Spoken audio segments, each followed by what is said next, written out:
Do you believe in men's mental health? You are kind of like the problem in society in the sense of fast car, women, lifestyle. No, but it is. This is the problem. It's not my problem. I'm not saying it's your problem directly, but I'm saying this is the problem. Yes, all men probably want to aspire for that. Yeah. But do you see the pressure there is on men? Completely. It is much harder to be a man than be a woman. Okay, so what's your thoughts on men's mental health? I agree. It's much harder to be a man than be a woman, which is basically what you just said. Society's expectations of men is much higher than the societal expectations of females. I agree. Much more is expected of us. I agree. It's a harder game. People think a lot of times about me that I'm angry. Oh my God, you sound so angry. You cuss so much. Oh my God, why you cuss so much? Why are you so crazy?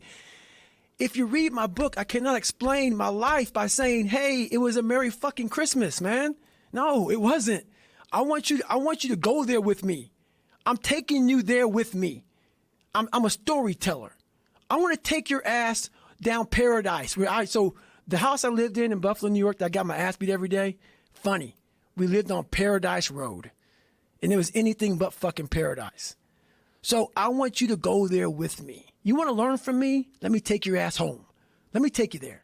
So that's the whole thing about it, man. We're scared to dive into our lives. What made us who we are? The beautiful people that we are. We're all jacked up in so many ways. That's the beauty of us. Right? And I wonder when I see this HTC Vive, I'm like, what is that thing going to be 10 years from now when we're making fun of what it is now? What is it? How ingrained and how connected and interconnected is this technology going to be in our life? It will be, at some point, indistinguishable from reality. Any improvement, 1%, 0.1%, just extend the time frame, make it 1,000 years, 1,000,000 years. So if you assume any rate of improvement at all, then games will be indistinguishable from reality.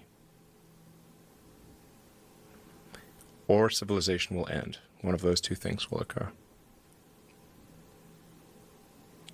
But I think judgment is on tilt. Judgment is like fucking, I'm telling you, man, like that's all we're doing now. People are just fucking hot taking each other 24/7, 365, casting judgment at scale. Judgment is on tilt. Judgment has momentum. Judgment is the undertone right now. And honestly, I want to push so against it or calibrate it.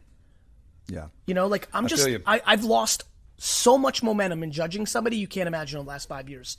Everybody does it. It's a human trait, but like mine doesn't get going anymore. Like I'm just like, I don't know anything about anybody. And within stand-up, you got a fucking magnifying glass on you. You know, you're always being judged off of what you did at one point. Just like a musician, you're always judged off of the album that everybody thought was whatever. So the biggest thing for an entertainer, artist, whatever your craft is creation. How are you recreating yourself? How are you constantly showing that you're growing? For me, the only way to do that is to talk about my life and the things that grow along with me. The only thing that grows along with me, my experiences, my family, my marriage, my mistakes, my ups, my downs. Those are the things that I can talk about forever.